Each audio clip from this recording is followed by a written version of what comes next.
Well, hello everyone, and welcome back to another episode of our Nightmare difficulty playthrough here in Marvel's Ultimate Alliance 3. Now, I know that this video is coming out a little bit out of order, because, well, it's Thursday, and this is something I typically put up on Friday, but tomorrow we will be starting our playthrough of the Miles Morales game, because that launches for PS4 and 5 tomorrow. So if you're excited to see stuff from that, make sure to subscribe and check around tomorrow afternoon to see how that adventure goes and what we're dealing with. But before we, progress through the rest of the mansion, actually encounter the Juggernaut, we've got to have a look at a couple of these rare boxes that are located around the mansion. So let's knock into that one there, and there's actually going to be another one in this next room behind this synergy wall, which we're going to need. It's Doom's going to be the one that has the electrical synergy. And then we've got a rare box right here. And more health. And then there's actually one more in this stretch before we continue. And this is, I think, my favorite rare box location in the entire game, because it involves us smashing down a literal bookshelf in order to find it. And that's not something you do every day. So let's keep moving, and there's actually one more. You wouldn't think it, but there is. And this time we're going to need to use Cap's Safeguard. Doom, are you too far away? Ah.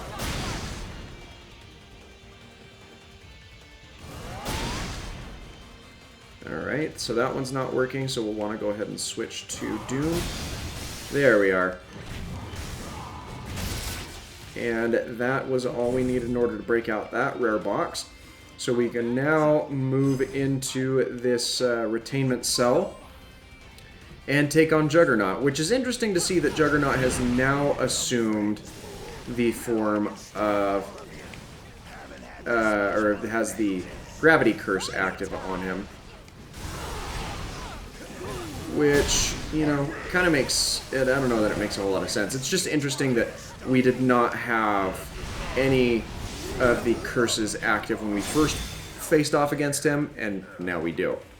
But that was really all we needed for the Juggernaut fight, so let's head into the Danger Room with Mystique running the controls and see what type of adjustments we have from the enemies in that location there.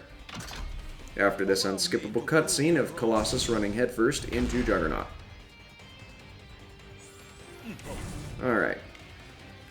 So, there's not any rare boxes, anything around here. We will have one after the Danger Room. But let's jump inside this and get ourselves a couple of enemies taken down. I do like how this section of the game teases some of these sections that are yet to come. And we do have an electric and an ice enemy present here, which I figured we were going to have someone with the curse. It looks like we've got a slowing aura and a poison aura enemy here currently. So we'll layer into them. That gets us through level alpha, so we now move on to level beta, which throws us back to the Shadowland Temple. And the best thing to do here, especially where there's a whole side of the map that is, occupied by some of these traps, is you're just going to want to dash in, or gravity surge opponents out of the way of those pressure pads, and then just kind of stick to what you know. As you saw, there's a whole section of the floor, about a third or a quarter of that arena, which is unaffected by those pressure pads. And it looks like we have two teammate healing opponents that are hanging out over here now. So we'll want to take out the lot of these opponents and then move on to the next ones. It looks like here is a poison aura, two poison auras actually.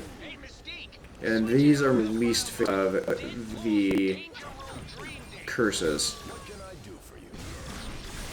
And just like that, we've got all of them taken down, which will bring us outside of the danger room as a whole.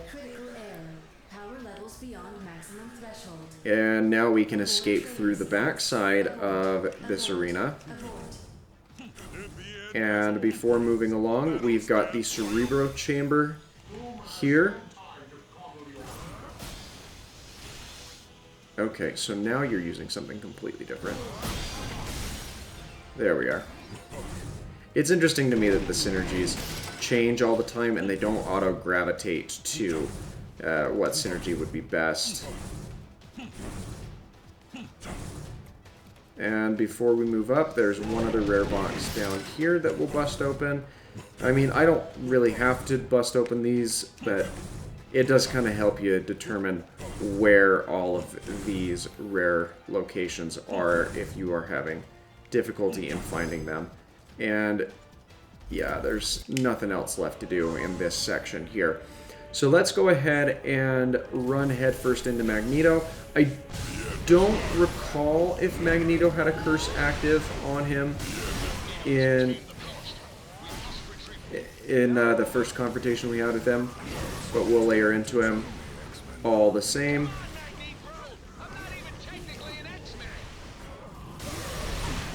And let's dash into him, get him stunned out again. And that tends to work really well in terms of making sure that you gravitate to a character that you know has a very powerful synergy. And this might actually take him out. But it didn't. If I got a synergy attack off there, it probably would have. But let's go ahead and grab... Well, let's go ahead and move into the next section of these fights. Just going to be against a bunch of the Outriders. That's bound to be interesting. Let's see if any of the Outriders have curses active, and it looks like they definitely do.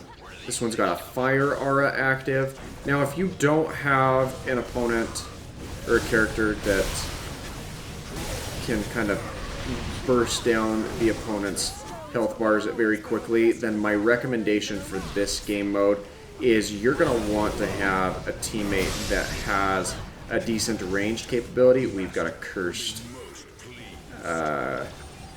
opponent here that we're going to want to take out so we can purify some of these infections that are going on around here. And there we are. Cursed Outrider down. And now we have the face-off against Corvus.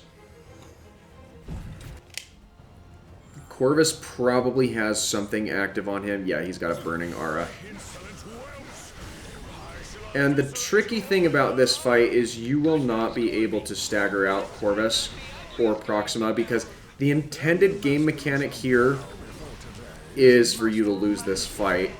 And if you play your cards appropriately, you can take him out decently well. I'm holding on to my extreme attacks, trying to make sure that I have them available for use with Proxima when she comes around here in just a little bit. I am currently sitting pretty low on my energy points for Thanos. Not terribly low, but lower than I'd like to be. So beating into Corvus Glaive there, that gives us the next combat segment, which again, this is in its base iteration, a fight which you are expected to lose. But let's go ahead and detonate these just to get some damage out there on our opponents here. Probably not going to get a whole lot, but it's at least a third of each of their health. It looks like Proxima's actually closer to half.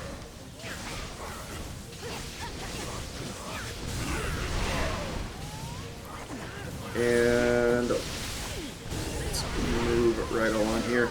Cap looks like he's going to go down.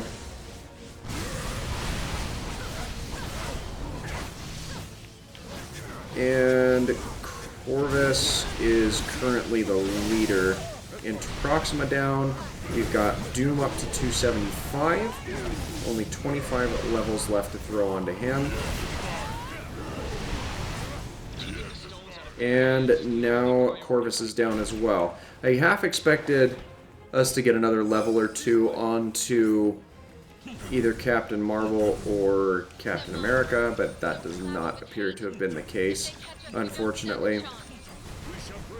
Let's jump around and get out of the way of these oncoming attacks here. And now that we're through this gate, we're just about into the safe zone. And I always found it a little interesting as to how, you know, Juggernaut ended up so far away from the mansion, and that is just kind of always been funny to me. Now, here in the dark dimension, you're going to want to keep a pendant eye on a bunch of these ledges, because sometimes they like to hide some secrets as you come down them. Prime example is going to be this ledge right here.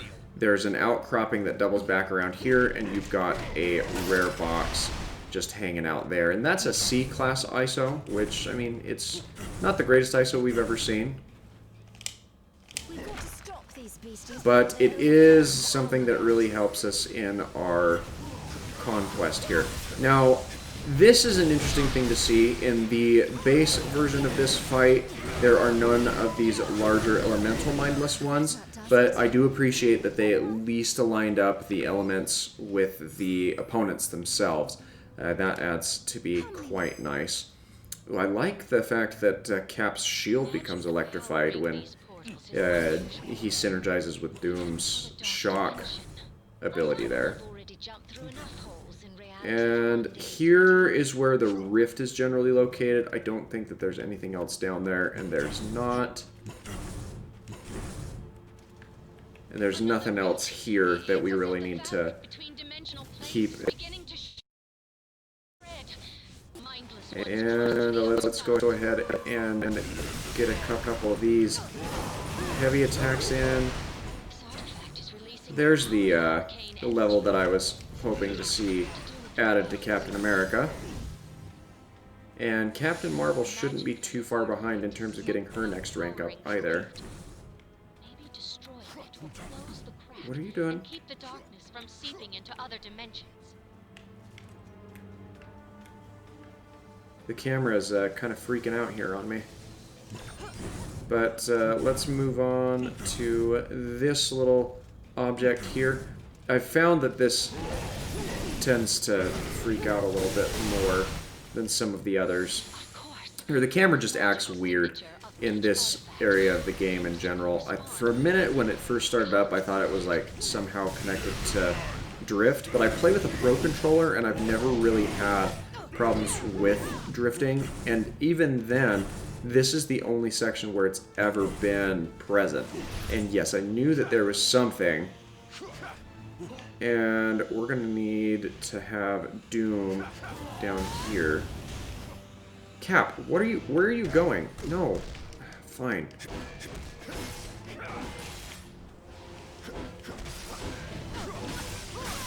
Guess your devotion to this cause is more important than, you know, ripping through other things here.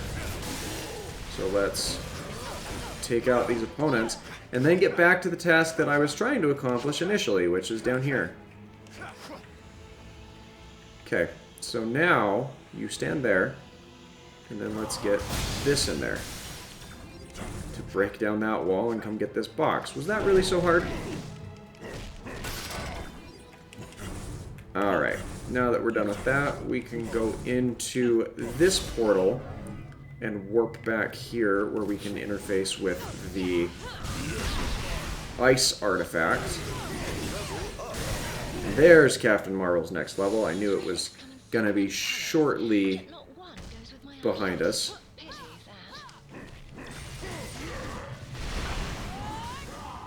And there goes that opponent. The only other one is down here.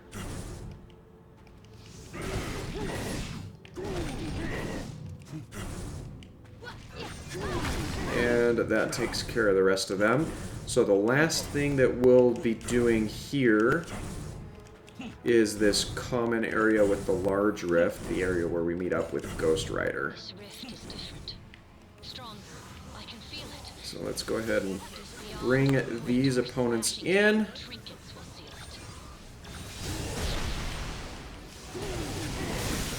it. And layer in a couple of good attacks on these guys here.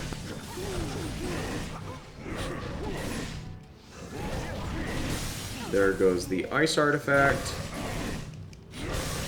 the electric artifact, and let's go ahead and draw in a couple more of these before we move on to that fire artifact.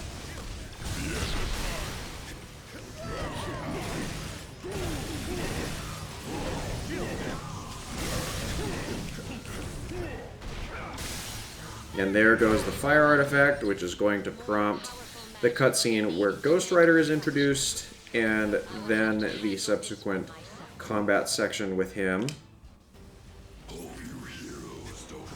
And now we've got all of our opponents in one easy place. Looks like we've still got some ice and electric opponents in here. I haven't seen any of the... Oh, there's a fire one right there. I hadn't seen one of them in here as of yet. I'll just need to check. I'm pretty confident that there's going to be a fire curse active. It doesn't appear that there is, though, which is kind of odd, because you'd expect them to remain consistent with the curse effects that we've seen with some of the other elemental mindless ones, and that is not the case from what it appears to be here. Maybe it just got a little too chaotic, and that's why it was opted against. And then this is the one section of the game that just for whatever reason you don't need. Generally you need to talk with Ghost Rider, or when you see this exclamation point, you've got to talk with the character that you're working with in order to get into the portal, but that's not the case.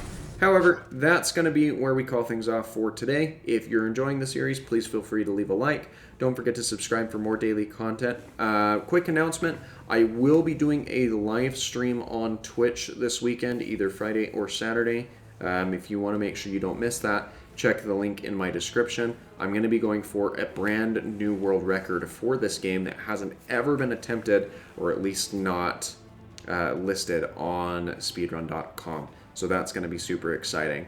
Thanks again for your time, and we'll see you with the start of our Let's Play for Miles Morales for PlayStation 4 and 5 tomorrow. With that being said, thanks for your time, and have a great rest of your day.